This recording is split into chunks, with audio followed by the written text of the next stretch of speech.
Hey there, Holistic Counseling Podcast listeners. Get ready for an episode that hits close to home, especially for the female mental health clinicians out there. Or maybe you're close to some. In today's episode, we're diving into the pressing need to redefine our approach to self-care. Yes, it's time to prioritize you, the healer. I've got two special guests for you who are bringing the wisdom of their exclusive 4Cs model of connection, compassion, courage, and creativity. Why are these four pillars essential for your well-being? Tune in to today's episode and find out.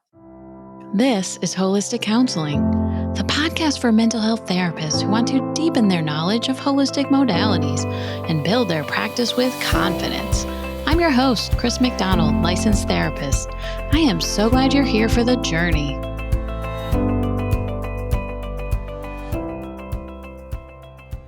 Welcome to the Holistic Counseling Podcast.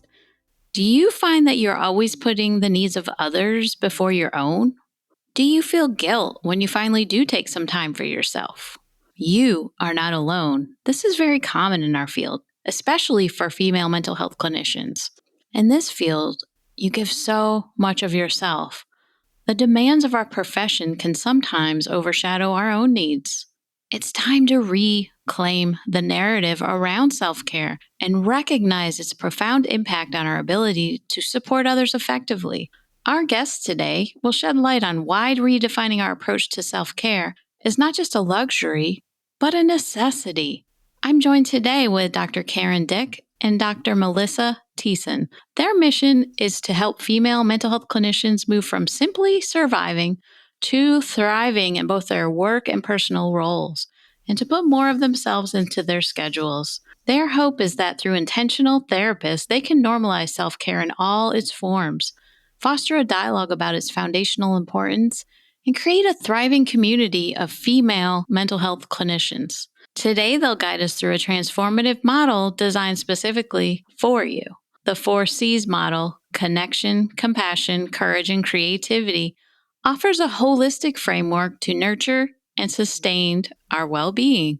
Welcome to the Holistic Counseling Podcast, Karen and Melissa. Thanks so much for having us, Chris. Thank you. Yeah, I'm so excited to have two people. I haven't had two people on here at once in a long time. So I'm looking forward to this conversation. But I wanted to start with what brought you to the space of focusing on self-care for female clinicians? Yeah, I guess I can start that. Yeah, go ahead. Yeah, so Melissa and I have had the pleasure of working in a number of settings, both kind of publicly funded community mental health, and now we both moved into private practice. And I think during the course of our careers and our training, we've had the pleasure of working with a number of different disciplines in the mental health field. And I think something that just struck us through our work is really the lack of training and information that's out there, and even permission that's given to clinicians in acknowledging that the work we do is hard and that there's certain aspects of our work that really dictate that we take care of ourselves in some ways that might be a bit more unique compared to other professions, perhaps. And at one point, Melissa and I, we were just looking for, I guess, a different way to use our degrees. And we just started talking about different ideas, and the value of providing support specifically to female clinicians really resonated with both of us. Recognizing, of course, that all mental health clinicians deserve and need to have access to good self-care resources, but that for female clinicians, there might be some unique aspects that go along with our socialization as women and some of the messaging we've received that perhaps needed a bit specific attention, which is what we hope our resources do. Yeah, because what is the differences, do you think, for women? Well, I can start. You gonna jump in? Yeah, Okay. and Karen, feel free to add anything else. But definitely, there's a couple of key things that we think are different for female clinicians. And the first thing really relates to how we're socialized as women, just gender socialization to identify with being female. And there's two authors, actually sisters, Emily and Amelia Nagoski, who a couple of years ago wrote a book called Burnout. I think the full title is Burnout, The Secret to Unlocking the Stress Cycle. And we really love some ideas that they shared, one of which was that women tend to be socialized as human givers. So doing for others, pleasing other people, putting other people's needs before our own, right? All of these very stereotypical notions of what it means to be a female. And, even if we don't maybe consciously register those messages, so many of us have received those messages in our upbringing, in our families of origin, even to a certain extent in our training programs.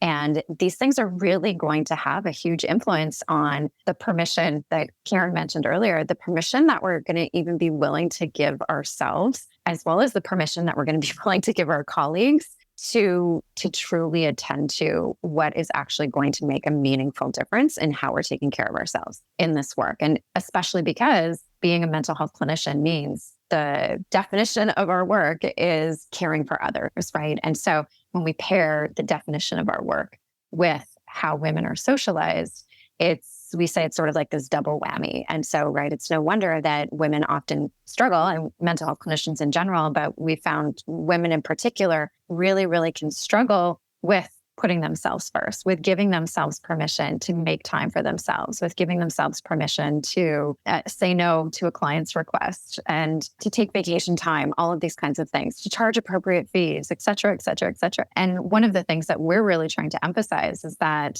because we found too that so many clinicians will often default to feeling as though it's some sort of personal failing of their own that they're struggling with these things, when it's not at all a personal failing, right? Especially if this is coming from our socialization as females. Yeah, that's what I wonder. Is that part of the socialization? It's just weird you're saying that because I just talked to a client about that. She's not a therapist, but it's the same theme that women get, that I should be able to do this on my own and figure everything out.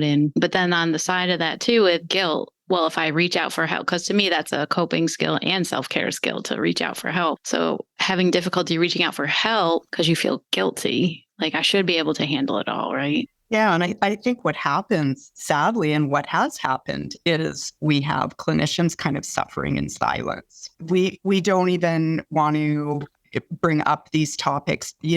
I think so often what we're hearing women say is, they look at their colleagues and it seems like they're managing just fine. They're seeing 7, 8, 9 clients a day and seem to have no problems with it. And then kind of really judging themselves harshly for perhaps realizing that a different kind of caseload works better for them per se. And I think it's important to acknowledge that even when we see colleagues doing that on the surface, yes, they may look like they're doing fine, but do we really know how they're doing? Underneath the surface, right? Yeah, exactly. They could also be suffering in silence and just believing that this is what a mental health clinician looks like. It looks like someone seeing X number of people a day. And so they just kind of put on that facade and keep doing it, perhaps to their own detriment in the long run. And what's wrong with me? Why can't I do as everyone else? But it's kind of like social media. What we see is only the highlight. And often we don't see the truth. We see what people want to share and the vacations and good times or good things in their practice. Absolutely. Which is, I think why we're really hoping that the work we're doing is going to give clinicians the permission to speak up about these things and try and change the culture, the work culture for the grind. Female clinicians. You bet. Yeah, that's hard. That's really difficult, I think. But what I love about you guys is it sounds like you talk about discovering what are unique ways to use self-care. Can you talk more about that? Yeah, I guess I can start. So this has kind of been a process that's been going on for several years, but in kind of reflecting on our own experiences and speaking with other female clinicians, we've developed a framework that we feel is quite helpful to guide people in determining what self-care practices are going to be most beneficial for them. And it's around a 4-pillar model. So our pillars include connection, compassion, courage, and creativity. And the framework really allows clinicians to use the pillars to determine the self-care practices that are going to be most useful to them. So rather than being kind of prescriptive and encouraging people to exercise, eat healthy, all of those things, we really hope that this framework allows people to identify a range of self-care activities that are well suited for their unique personalities, their unique characteristics, their unique circumstances, etc. And it's certainly not by accident that our first pillar is connection. Within that pillar, we include connection to ourselves. So that might mean getting a better understanding of what our values are, some of the beliefs that might be shaping our lack of self-care practices, some of the emotions that come up, how they show up in our body as well. So kind of connecting to ourselves, but also connecting to new information. So some of the very real hazards of our profession and information like that, but also connecting to other people that have similar ideas and values and that can kind of support us in our self-care journey. So we view connection to ourselves and others as just a central component. Can I ask you one question about the connection piece? Absolutely. So what are your thoughts with therapists as far as reaching out to other therapists? Do you think that can be a part of self-care too for them? Absolutely. Because I imagine, Chris, you're referring specifically for therapy. Therapists Yes. looking for, absolutely. And, Melissa and I have shared in previous conversations, both of us have accessed assistance through therapists as well. And I think, unfortunately, again, it's sometimes the guilt or shame that people experience. It's almost like, I should know how to do this for myself. But if you think about it, right, physicians have physicians that they go to for their physical Hopefully. wellness, right? Yes. So, why do we think that for some reason mental health clinicians should just be able to manage all of this on their own? So absolutely, that is an important connection, and one that I think can be really hard for folks to make. It really is. Yeah. And I think connections with socially too is so important to be able to do things that are not counseling related, therapy related, having different activities. Like I love to dance. I love to read, historical fiction, just finding those things that are just nothing to do with our field can take you out of things, I think, it's good self-care, Absolutely. And that kind of connects with our value to our connection to our values, right? Often if we think about our values and do some reflection, it will guide us towards other activities that are not at all related to our counseling. And one of the reasons actually our fourth pillar is creativity. Yes. And we include a range of things within that pillar. Humor and play, creativity, a number of things that I think are so important for therapists to engage in activities that are very different than our day-to-day work.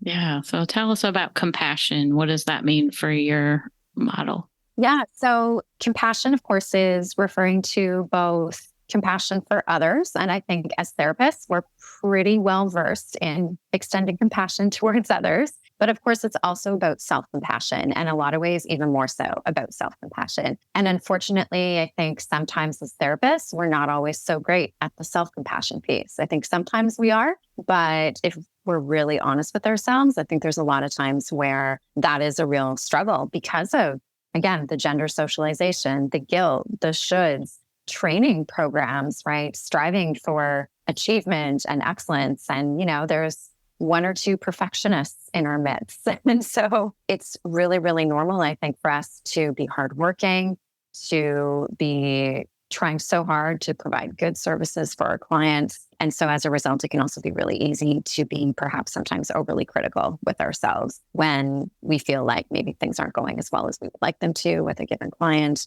or we feel like we're not on top of our paperwork or things like this, right? Oh my goodness, the topic of documentation and the shame that can come up around that, of course, is a whole other episode. Or we make a mistake, right? Yeah, be human and make a mistake, right? Oh my goodness. And that's exactly it. I think a big piece of our compassion pillar is really tapping into remembering that we're humans before we're therapists, and we are allowed to take off our therapist hats, and just being able to connect with really like the rights that we have as humans, as women, as therapists, and that it is okay for us to say no to requests. It is okay for us to put ourselves into our own schedule. Actually, one definition of self-care that we came across that we really love and really kind of have adopted as our own definition is it's really about creating a life from which we don't need to escape. And I think That's beautiful. Yeah. And we cannot take credit for coming up with that, but we are taking credit for spreading it because it's so important, I think. And, and the other thing I think that we think about too is creating the kind of life that our clients think we have, right? Because I think most clients are probably looking at us as therapists and thinking, oh, well, you've got it all together, right? Why can't I be more like Yes. you? And then back to the potential shame inside of us as a therapist. Oh my God, if my clients only knew what was actually going through my head, right? So compassion, just so incredibly foundational for being able to weather, again, the real difficulties and in particular, the uncertainty that comes with our work as therapists, right? There's never any guarantees of success. Our work can be incredibly rewarding and it can be incredibly challenging because of dealing with other human beings and their emotions and our own emotions as well. As much as we might try to be blank slate, sometimes we have our own emotions too. So the compassion is really about, again, first and foremost, compassion for ourselves. But then also we really do like to highlight compassion for our fellow colleagues. Because again, sometimes it can be very tempting to either compare ourselves to others unfavorably or judge our colleagues in negative ways, right? To assume that, oh, well, this person's not taking good care of themselves. Yeah. Have you been on any Facebook groups for therapists? Yeah. Yeah, I see a lot of judgment. Yes, exactly. Right. Yeah. So I was just going to add that we also think that compassion is really important for our next pillar, being courage, because they really do kind of need each other for us to access the most out of both compassion and courage. I was just reflecting on your Facebook comment, and I was just thinking, it is so sad, isn't it? It is.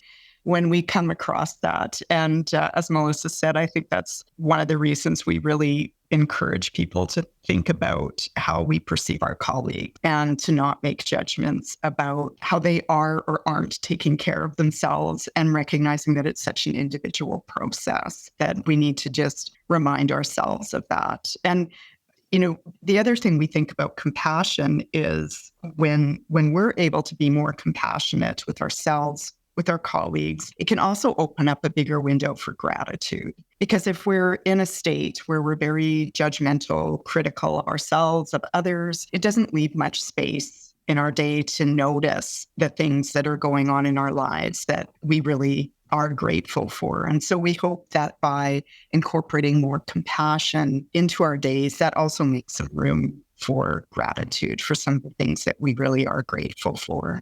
Yeah. And what's coming up for me is compassion. It's like we have to have space for ourselves for that self-compassion, because I think some people run themselves so ragged with this job that they don't leave any time or space for themselves.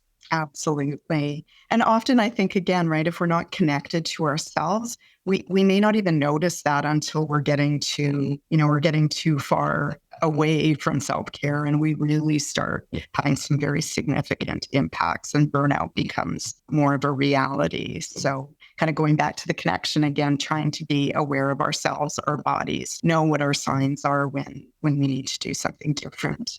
Yeah, because sometimes I think just in this field, we take on so much with clients. And if we don't have ways to release that or take care of ourselves, it's just you're setting yourself up for burnout and for compassion fatigue and even physical illness if you don't grab it right and start to take care of yourself. Yeah, absolutely. But Melissa, I interrupted you. You were starting to She was talk talking about courage. Yeah. I was trying to pass it over to you, Karen.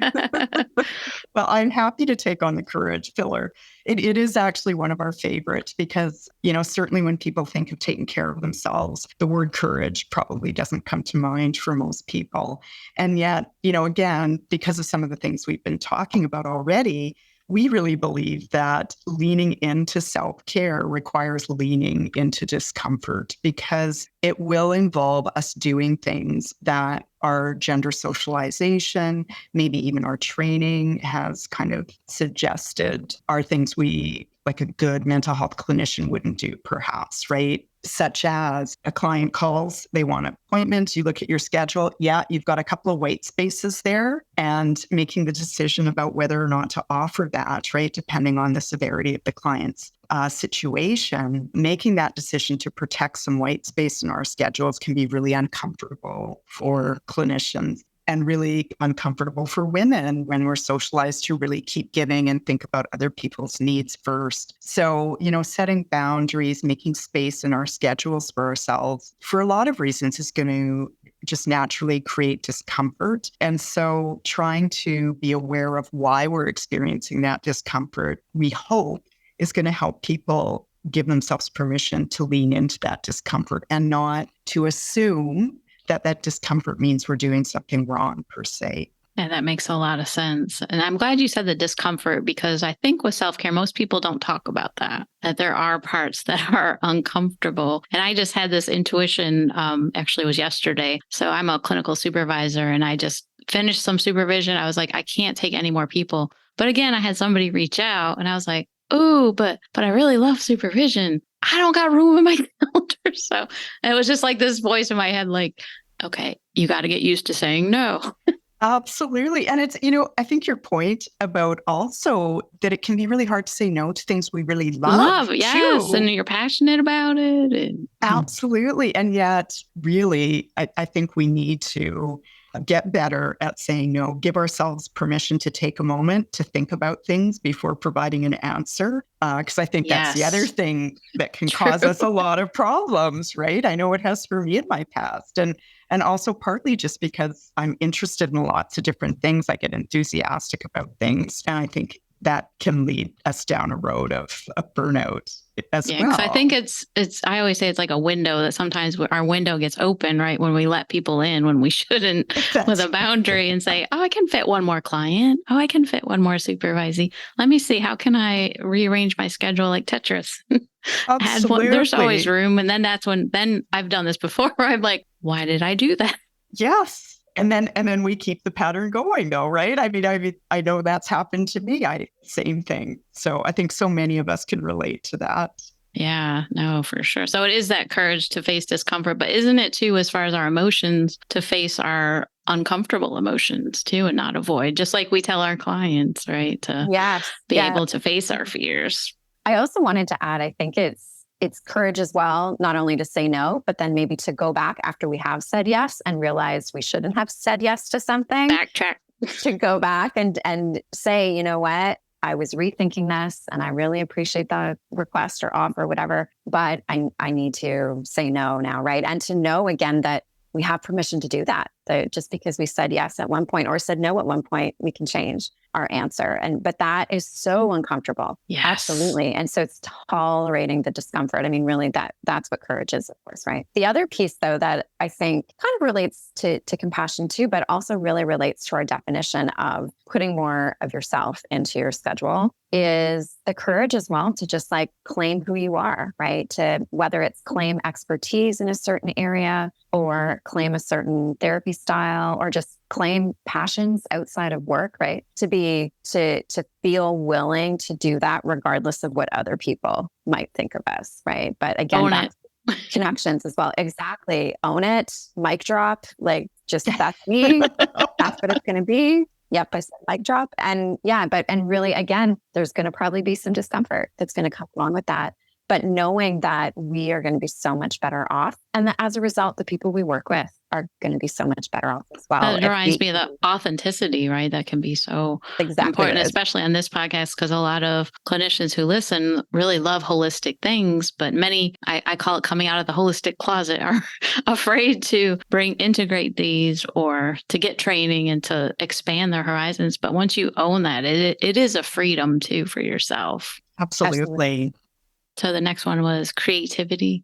I'll jump in as Kieran's having some water. So as Kieran mentioned already, creativity, probably not what most people are going to be thinking about when they think of self-care. But we really see this as foundational and also really linking with all three of the other pillars. And so again, creativity, yes, this can be artistic pursuits, what we would traditionally think of as being creative, but so much more importantly, we're viewing this as play, humor, kind of just thinking outside the box. And most importantly, the willingness to get messy. So the willingness to do things that maybe we're not experts at just yet, the willingness to do something not perfectly, the willingness to try something out and see how it goes without having any guarantee of what the outcome is going to be. And of course, especially for so many of us that are high achieving, perfectionist types, that can be super uncomfortable, right? We don't really want to do stuff if we don't know for certain that it's going to go well. And so it's going to take courage to be willing to do that. It's going to take compassion to be able to respond kindly to ourselves if things don't go exactly how we would like them to. But it's also about connecting back with, as we were saying earlier, well, what's actually valuable to me and what is really going to allow me to connect back to who I am, what I care about. And often it is things that we really loved doing when we were younger, when we weren't quite as concerned with doing things perfectly and the evaluations of others. And so that willingness to get messy again can actually be getting paint on our fingers and our clothes, putting our hands in soil, baking things. But it can also be just trying something new, right? Something new at work or something new outside of work, like a athletic pursuit or just even like a new genre of reading. Again, not something we would normally think of perhaps as creativity, but it is actually a willingness to step outside our comfort zone as well. Building and managing the practice you want can be challenging. That's why Alma offers administrative tools, time-saving resources, and an easy way to navigate insurance. So whether you're just starting out or have been working independently for years, you can get the support you need to build your private practice. Create a profile in Alma's searchable directory and share what makes you unique, like your specialties and areas of expertise. People who are looking for care can filter by these details so that they're not finding any therapist, they're finding you. Alma will also help you get credentialed with major insurance payers within 45 days and handle all of the paperwork, from eligibility checks to claim submissions. That means you can spend less time on the details and more time delivering great care. Plus, they guarantee payment within 2 weeks of every appointment. You support your clients, Alma supports you. Visit helloalma.com to learn more. That's helloalma.com. How do you both bring creativity in your lives? Yeah, well, one of the things I really enjoy doing, and again, perhaps not what people think of when they think of creativity, I really enjoy doing things where I'm producing something very tangible. And we found like a lot of therapists really seem to appreciate those activities as well. And I think partly because the work we do, right, it doesn't produce this product that we can show people. And it's a very different kind of satisfaction that we get from work. So for me, I love doing things like staining my deck in the summer.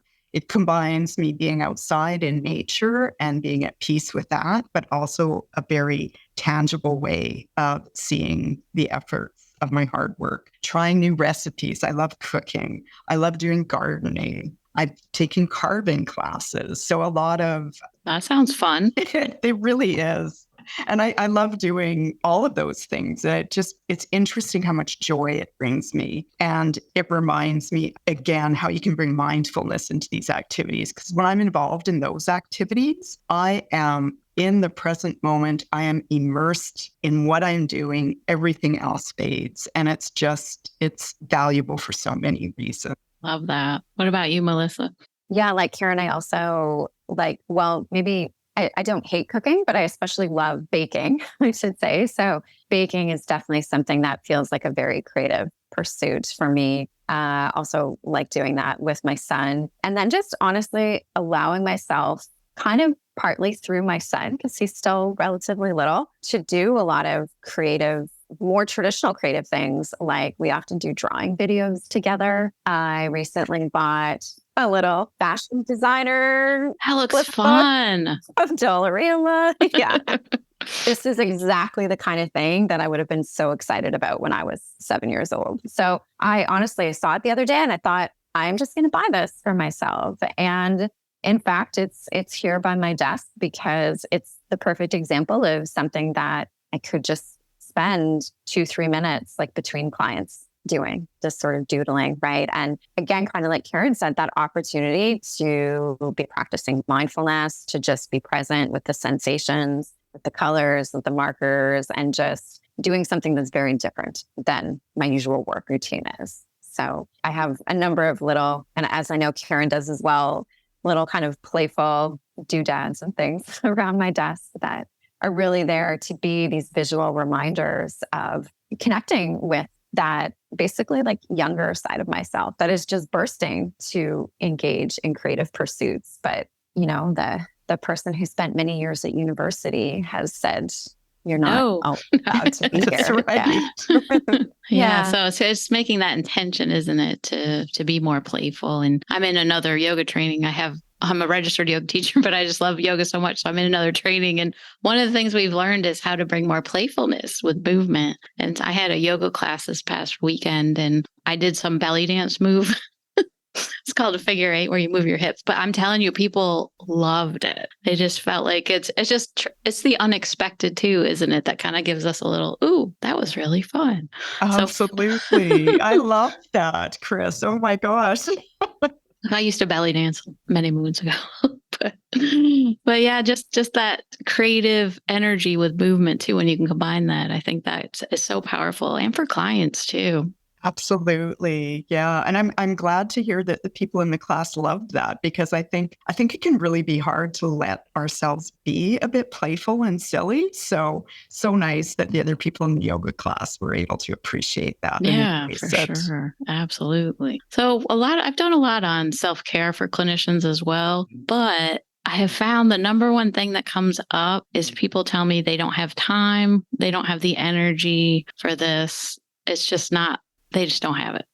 So what do you say when clinicians tell you that? Well, one of the things that we've come across, and Melissa's always so much better than I am at remembering the names of books and authors. So Melissa, I'm thinking about the psychologist that did the subtraction exercise. Oh, Yael Schonberg. Yael Schonberg. And so it's interesting, she has a book out, and in it she talks about kind of the evolutionary perspective and how in pre-modern times, scarcity was kind of associated with threat, right, in terms of our survival. And because of that, our instinct is still to add things when we're dealing with stress. And she cites some studies in there that suggest that humans will do that even when it's to their detriment. And, it doesn't seem to matter what kind of task it is. So one of the free webinars we had done for Psychology Month, which is in February in Canada, was actually kind of encourage people to do a subtraction exercise and to really look at their schedules. Because it's right. How often do we think about taking things off our schedule?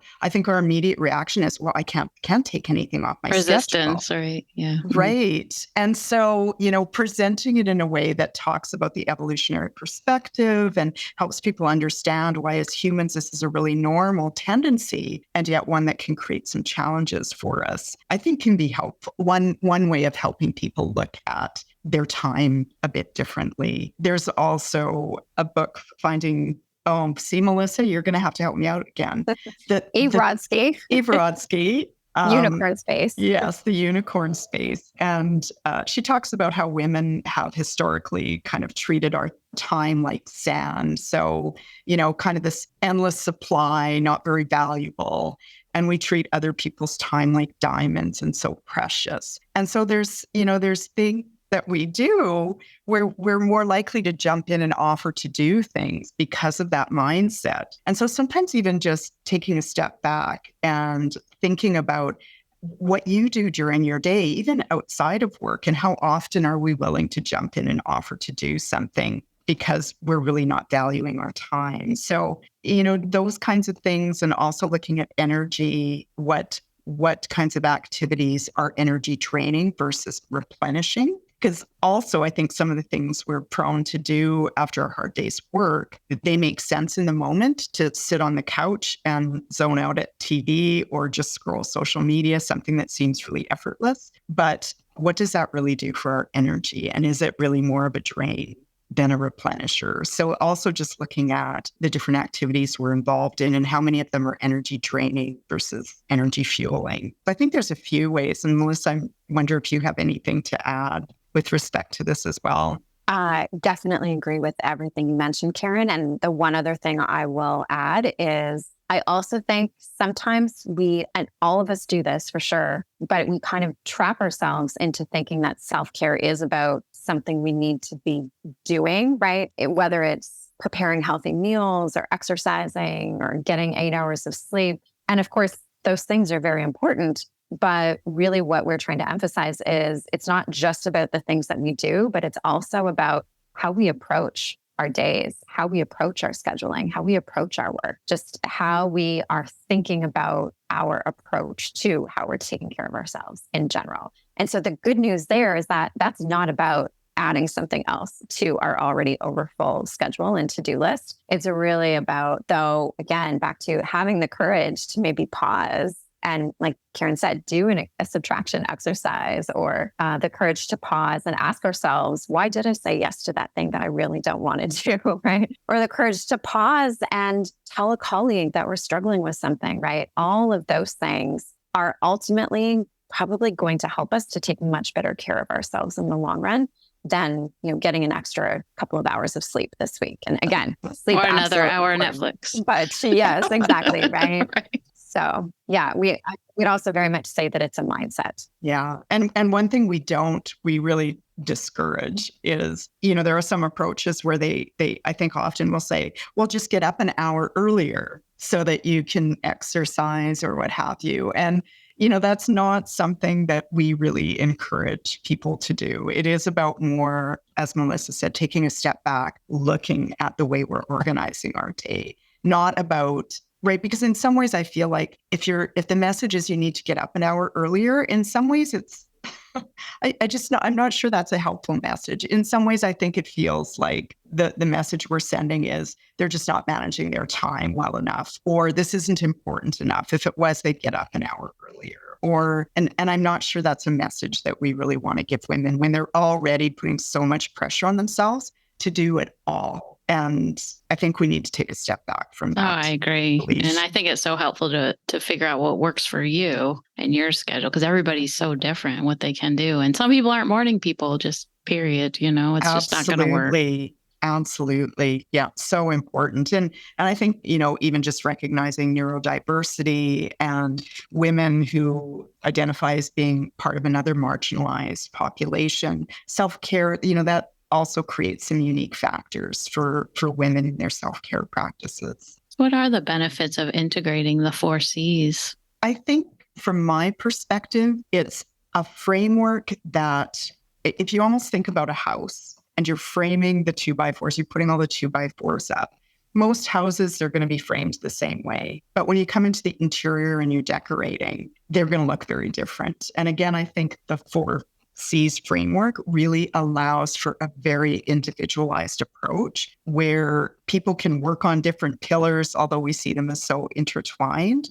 But I really feel that it's not prescriptive in terms of telling people what they need to do to take care of themselves. It's intended to help female clinicians reflect on their own circumstances, their own beliefs, and find a path that really works for them.